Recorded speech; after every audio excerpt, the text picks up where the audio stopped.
This one has been quite a minor one, but the previous two ones that he had were significant ones. It's a problem when you run quick. You do big hamstrings. Yeah, that's right. And so maybe they're fatigue related. So I think when he comes back, we'll probably play him a little bit more around the pointy end of the ground for us.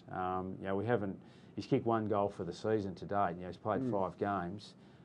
For a guy that's got the capabilities that he's got, then once again, if he's in your forward line, then you don't have to have such a huge focus on Franklin and Roughhead, because Cyril can produce goals for you on a regular basis. He played a game against the Western Bulldogs last year in round 3. He kicked 4 goals, and just an outstanding balance between forward and mid. And if we get that type of product from him on a regular basis, that would make our side so much better. And I guess the new interchange system, the 3 interchange, 1 sub now, just how that's evolving from now that it's been in practice for 6 or 7 weeks. Yeah, well, it continues to be a challenge for the coaches. There's so much time.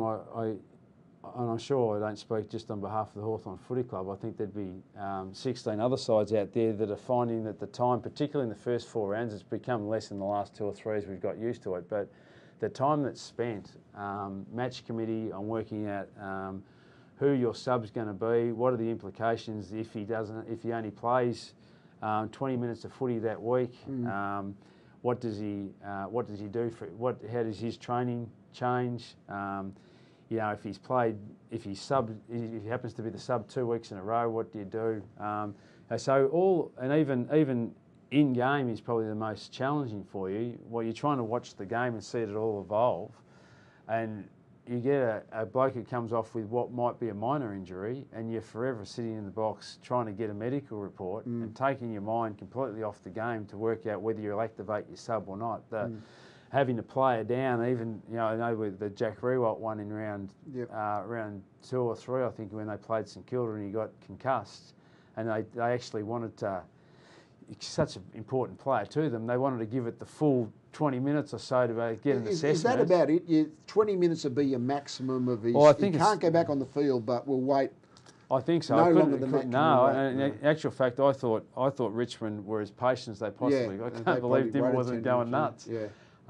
Because when whilst that's happening, you haven't activated your sub, and you also got Jack sitting there waiting. You've got 20 players rotating. Yeah, and it becomes very demanding, and usually you would say to yourself, okay, that's it.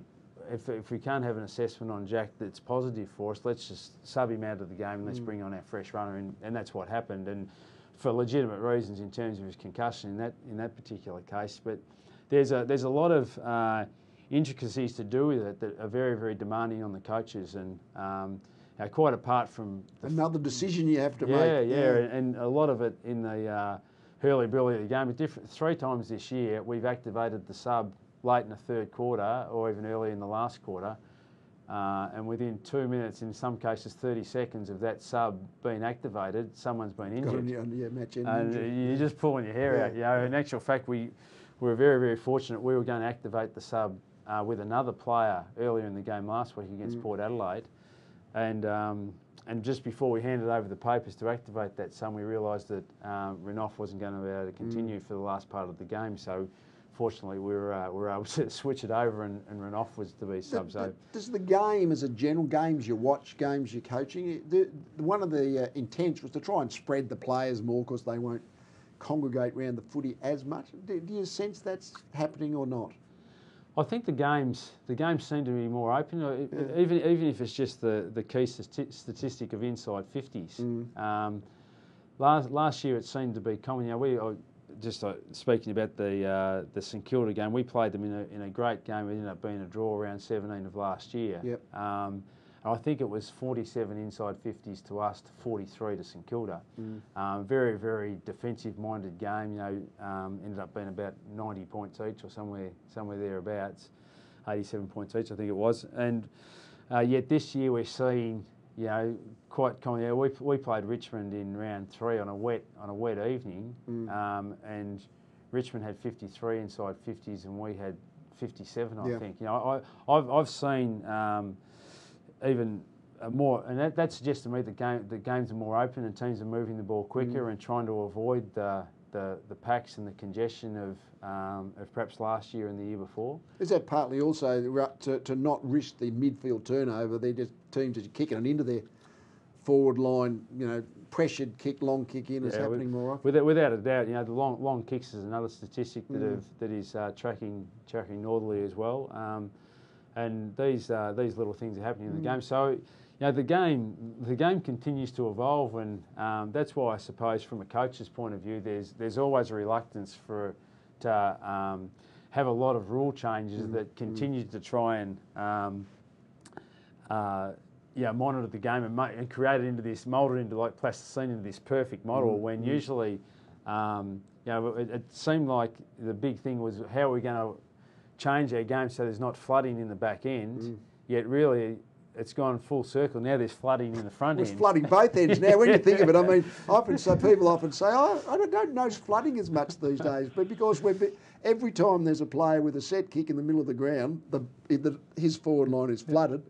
But of course, it happens up the other end too. Then get the ball in your forward line, it gets flooded up there as well. It's like watching a game of mini league, just everyone chasing the ball. But that's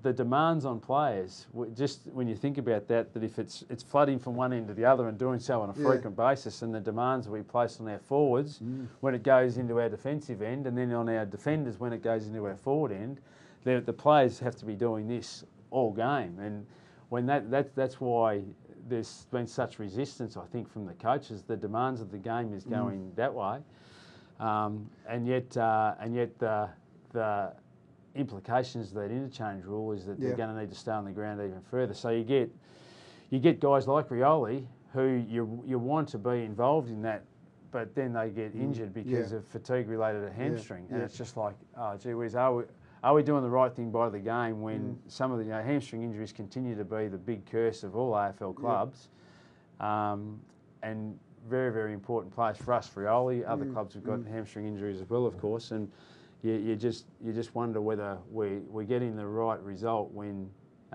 we're fatiguing some of these players and they're missing games of footy because of it. Making the game what we want it to be. Well, thanks for your time. No worries, the season is still in its early stages, so the hope is still there that something special can happen in 2011. So thanks for your time. Great to appreciate speak to it. Good luck for this week against St Kilda. Good on you, mate, and thanks for having us in. Thanks, Marco.